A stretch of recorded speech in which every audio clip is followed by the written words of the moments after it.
In Gaza, an application languishes, and a toddler dies. The death of a 19-month-old girl in the Gaza Strip has shone a light on the struggles faced by Palestinians from the isolated territory who require urgent medical care. Jerusalem. Jalal al-Masri and his wife spent 8 years and their life savings on fertility treatments in order to have their daughter, Fatma. When she was diagnosed with a congenital heart defect in December, they waited another 3 months for an Israeli permit to take her for treatment outside the Gaza. The permit never came. The 19-month-old died on March 25. When I lost my daughter, I felt there is no more life in Gaza, al-Masri said, his voice trembling. The story of my daughter will happen again and again.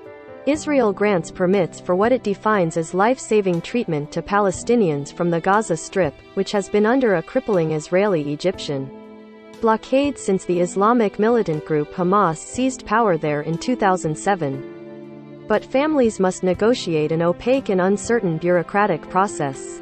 Applications are submitted through the Palestinian Authority, reports must be stamped, paperwork processed. In the end, all the al-Masris got was a text message from the Israeli military saying the application is being examined. Kogat, the Israeli military body that oversees the permit system, did not respond to multiple requests for comment. Of the more than 15,000 patient permit applications from Gaza in 2021, 37% were delayed or denied, according to figures from the World Health Organization. Al-Mazan, a Gaza-based rights group that has helped the al-Masris and other families, says at least 71 Palestinians, including 25 women and 9 children, have died since 2011 after their applications were denied or delayed. That doesn't necessarily mean that Israel's decisions were responsible for the deaths. Even the best hospitals can't save everyone. But the families of the sick faced the added stress of negotiating a complex bureaucracy, and the uncertainty over whether things might have turned out differently. In December, doctors in the town of Khan Yunis diagnosed Fatma with an atrial septal defect, a hole in her tiny heart. Gaza's healthcare system has been battered by the 15-year blockade and 4 wars between Israel and Hamas. So they referred her for treatment at a Palestinian-run hospital in Israeli-annexed East Jerusalem that offers pediatric cardiac surgery. Her father took the medical report and raced off to a small office in Gaza City run by the internationally recognized Palestinian Authority. Hamas drove the PA out of Gaza in 2007, confining its authority to parts of the Israeli-occupied West Bank, but it continues to serve as a liaison between Gazans and Israeli authorities. A few days later, al-Masri was informed that the application had been approved. The PA booked an appointment at Makast Hospital in East Jerusalem on Dec.28 and agreed to pay for the treatment. The toddler's grandmother would accompany her. All they needed was a security permit from Israel. Israel captured Gaza, along with the West Bank and East Jerusalem, in the 1967 Mideast War. The Palestinians want all 3 territories to form their future state. Israel withdrew troops and settlers from Gaza in 2005, but it still heavily restricts the movement of people and goods in and out of the narrow coastal. Israel says the blockade is needed to contain Hamas, which Western countries view as a terrorist group because of its long history of carrying out deadly attacks against Israelis. Critics see the blockade as a form of collective punishment for Gaza's 2 million Palestinian residents. Israel denies permits to Palestinians whom it sees as a security threat. But in the case of the 19-month-old Fatma and her grandmother, it just said the application was under consideration. The hospital kept the appointment open until January 6. Then Jalal applied again. Same story. He made a 3rd appointment, for February 14. Still no permit. He made a 4th, for March 6. This time, he was told Israel needed 14 more days to process the application, so he postponed the appointment to March 27. The PA financial coverage expired, so he reapplied.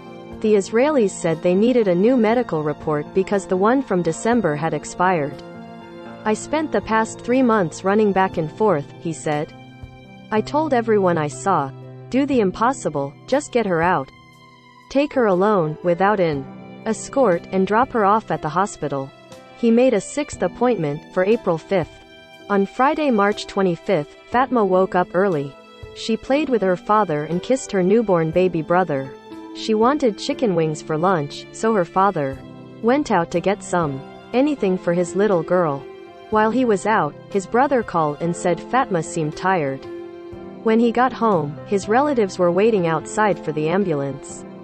At the hospital, she was pronounced dead upon arrival. The medical report listed the cause of death as cardiac arrest, caused by the enlargement of the heart, caused by the atrial septal defect. Jalal would have added Israel to the chain of events.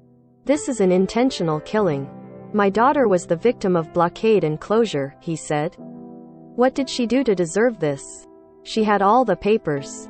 Dr. Murfek Al-Farah, a pediatrician who saw Fatma several times at his clinic, said the hole in her heart had caused pulmonary hypertension, putting her at risk of stroke. If the hole is 4 millimeters, we can treat it in Gaza, but the hole in her heart was large, 20 millimeters, and this requires specialized child open heart surgery that is unavailable in Gaza, he said.